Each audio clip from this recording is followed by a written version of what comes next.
Shalom saudara-saudara yang dikasihi oleh Tuhan. Tuhan sangat mengasihi kita. Kita tahu karena Tuhan mencari kita.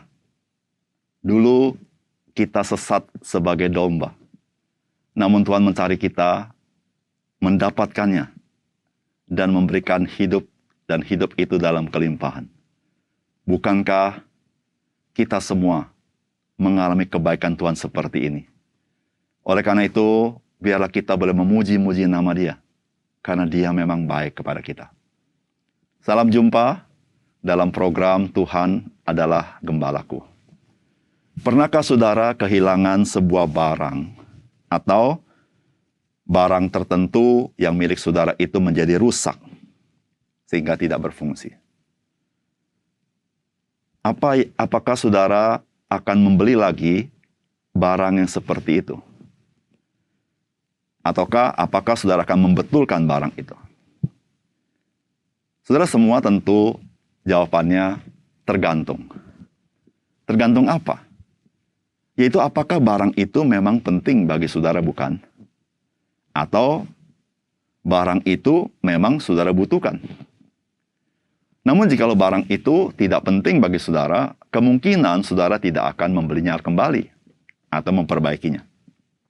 Tetapi jikalau barang itu memang saudara butuhkan, saya percaya saudara akan mengusahakan membelinya kembali, barang yang sama, atau setidaknya saudara perbaiki. Saudara, bagaimana dengan Tuhan kepada kita? Saudara, Tuhan juga berbuat yang sama. Jikalau sesuatu itu penting bagi saudara dan bagi saya, dan saudara dan saya butuhkan, itulah yang Tuhan sediakan bagi kita. Karena Tuhan kita, Tuhan yang memelihara hidup kita. Saudara, mari kita membaca firman Tuhan dari Keluaran pasal 34, ayat 1 sampai dengan ayat yang ke-9. Berfirmanlah Tuhan kepada Musa, "Pahatlah 2 loh batu sama dengan yang mula-mula. Maka aku akan menulis pada loh itu segala firman yang ada pada loh yang mula-mula yang telah kau pecahkan. Bersiaplah menjelang pagi dan naiklah pada waktu pagi ke atas gunung Sinai, berdirilah di sana menghadap aku di puncak gunung itu. Tetapi janganlah ada seorang pun yang naik bersama-sama dengan engkau, dan juga seorang pun tidak boleh kelihatan di seluruh gunung itu. Bahkan kambing domba dan lembu sapi pun tidak boleh makan rumput di sekitar gunung itu." Lalu Musa memahat 2 loh batu sama dengan yang mula-mula. Bangunlah ia pagi-pagi dan naiklah ia ke atas gunung Sinai, seperti yang diperintahkan Tuhan kepadanya, dan membawa kedua loh batu itu di tangannya. Turunlah Tuhan dalam awan, lalu berdiri di sana dekat Musa serta menyerukan nama Tuhan.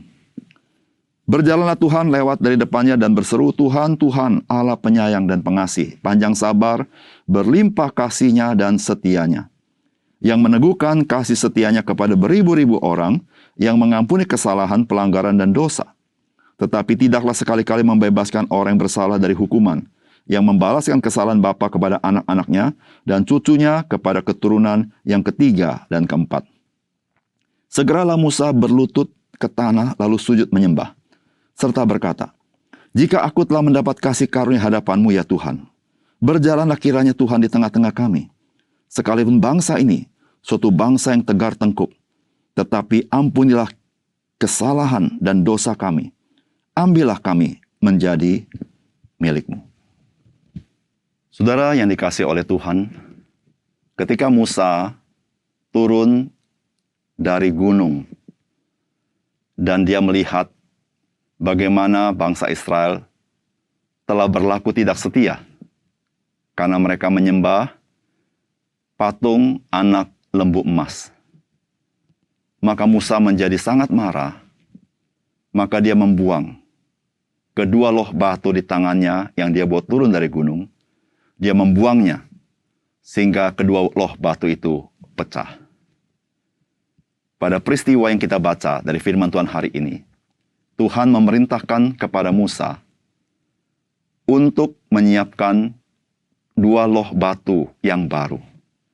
Karena Tuhan akan menuliskan kembali firman-Nya di atas kedua loh batu yang baru itu. Apakah pesan firman Tuhan bagi kita melalui peristiwa ini? Yang pertama, saudara, di mata Tuhan, firman Tuhan itu sangat penting dan sangat dibutuhkan oleh kita. Di ayat 1 dikatakan, berfirmanlah Tuhan kepada Musa, pahatlah 2 loh batu sama dengan mula-mula. Maka aku akan menulis pada loh itu segala firman yang ada pada loh yang mula-mula yang telah kau pecahkan. Saudara, mengapa Tuhan memerintahkan Musa untuk membuat kembali 2 loh batu yang sama seperti sebelumnya yang telah pecah oleh Musa?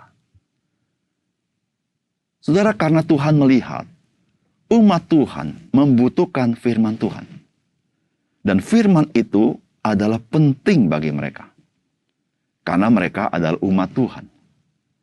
Sebagai umat Tuhan, mereka harus tahu apa yang Tuhan perintahkan kepada mereka. Apa yang menyenangkan hati Tuhan. Karena Tuhan sudah membuat perjanjian dengan umatnya. Saudara yang kasih dalam Tuhan, demikian juga Tuhan kepada kita sebagai orang percaya. Saudara, mengapa Tuhan menyediakan Alkitab kepada kita? Menyediakan firman Tuhan kepada kita? Saudara, karena Tuhan tahu saudara dan saya membutuhkan firman Tuhan. Di dalam kehidupan kita, di tengah-tengah dunia yang begitu gelap, begitu ada tipu muslihat iblis. Hidup kita banyak tawaran demi tawaran. Hidup kita harus mengambil keputusan. Dan kita tidak boleh lupa, kita ada perjanjian di dalam Kristus Yesus. Ya, artinya, saudara dan saya harus mengenal apa yang Tuhan rindukan dari hidup kita. Karena kita miliknya. Saudara, disitulah saudara-saudara bagaimana firman Tuhan menjadi penting dalam hidup kita. Karena tanpa firman, kita tidak bisa mengenal isi hati Tuhan. Tanpa firman, kita mengembara seperti orang buta di tengah-tengah dunia ini. Karena firman itulah yang menerangi jalan hidup kita. Oleh karena itu, Tuhan menyuruh Musa membuat kembali 2 loh batu itu. Karena Tuhan melihat, umat Tuhan tidak dapat berjalan di jalan kebenaran tanpa firman-Nya. Yang kedua, saudara, firman Tuhan hari ini mengajar kepada kita bahwa kita ini harus menyediakan diri kita bagi firman Tuhan. Dan Tuhanlah yang menyediakan firman-Nya bagi kita. Di ayat keempat dikatakan, lalu Musa memahat 2 loh batu sama dengan yang mula-mula. Bangunlah ia pagi-pagi dan naiklah ia ke atas gunung Sinai seperti diperintahkan Tuhan kepadanya dan membawa 2 loh batu itu di tangannya. Saudara, menarik bukan? Tuhan menyuruh Musa membuat 2 loh batu yang sama. 2 loh batu itu harus disiapkan oleh Musa. Meskipun Allah sanggup membuat 2 loh batu itu dengan kuasanya. Tetapi Tuhan memerintahkan Musa menyiapkan 2 loh batu itu. Dan yang menuliskan firman, yaitu Tuhan. Saudara, demikianlah Tuhan kepada kita. Saudara, kita harus menyediakan diri kita, menyediakan hati kita. Dan Tuhanlah yang menyediakan firman itu kepada kita. Saudara, dalam 2 Korintus pasal 3 ayat 3 berkata begini. Karena telah ternyata bahwa kamu adalah surat Kristus, yang ditulis oleh pelayanan kami, ditulis bukan oleh tinta, tetapi dengan roh dari Allah yang hidup. Bukan pada loh-loh batu, melainkan pada loh-loh daging, yaitu di dalam hati manusia. Saudara-saudara, Allah menyediakan firman. Tetapi kita harus menyediakan hati kita bagi Tuhan. Karena Tuhan akan menuliskannya di dalam hati kita. Oleh karena itu, saudara-saudara, kita memiliki satu hak istimewa. Boleh menyediakan diri kita, menyediakan hati kita bagi firman-Nya. Di dalam kitab Yakobus pasal 1 ayat 21 berkata begini. Sebab itu buanglah segala sesuatu yang kotor dan kejahatan yang begitu banyak itu. Dan terimalah dengan lemah lembut firman yang tertanam di dalam hatimu yang berkuasa menyelamatkan jiwamu. Saudara, menyediakan hati bagi firman artinya, itu hati yang lemah lembut. hati yang penuh ketaatan, hati yang penuh kerendahan, terbuka kepada kebenaran firman. Saudara, itulah keindahannya. Tuhan menyediakan firman bagi kita. Namun kita punya tanggung jawab menyediakan hati kita bagi firman yang hidup itu. Yang ketiga, saudara, perkataan Tuhan dilandasi oleh siapakah Tuhan? Dia adalah Tuhan yang penuh kasih setia.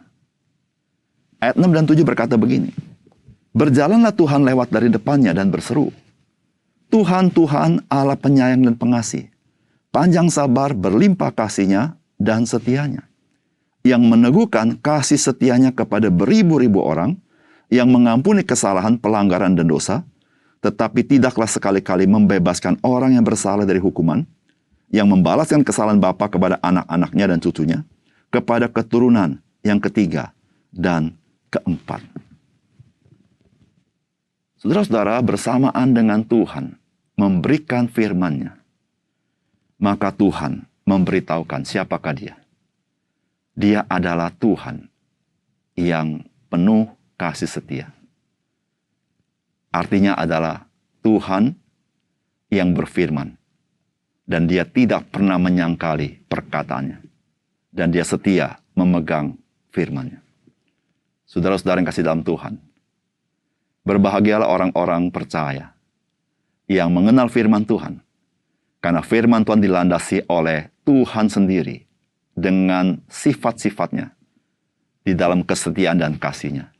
Sehingga waktu kita hidup sesuai firman, kita sedang mengalami kasih setia Tuhan. Saudara, Tuhan yang setia sesungguhnya tidak perlu membuktikan kesetiaannya. Namun Tuhan yang setia, Dia ingin kita percaya. Oleh karena itu, Dia memberikan firman-Nya, dan Dia memberitahukan kepada kita bahwa Dia memegang janjinya. Dia memegang firman-Nya, dan Dia tidak pernah menyangkalnya. Supaya kita percaya kepada Dia. Saudara, firman Tuhan berkata begini, di dalam Ibrani pasal 6, ayat 17-18.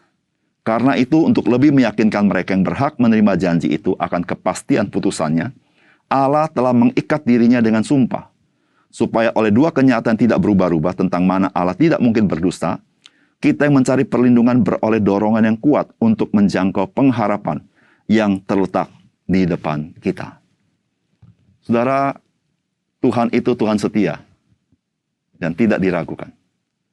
Namun Tuhan juga Tuhan yang membuktikan kesetiaannya dengan apa yang Dia katakan.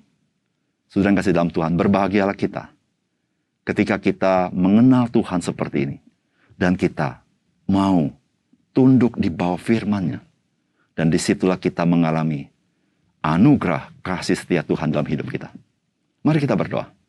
Bapa di surga, kami bersyukur kepada Tuhan, karena melalui firman Tuhan hari ini, Tuhan memberitahukan kepada kami bahwa firman-Mu itu kami butuhkan, dan firman-Mu itulah yang membuat kami hidup di dalam kasih setia Tuhan. Ya Tuhan, tolong kami supaya kami mau hidup dalam firman-Mu, sehingga kami semakin mengenal Tuhan. Semakin mengenal Tuhan yang setia, Tuhan yang penuh kasih. Bahkan kami mengalaminya dalam hidup kami di dalam kebenaran firman-Mu. Terima kasih Tuhan untuk firman-Mu pada hari ini. Dalam nama Tuhan Yesus kami berdoa. Amin.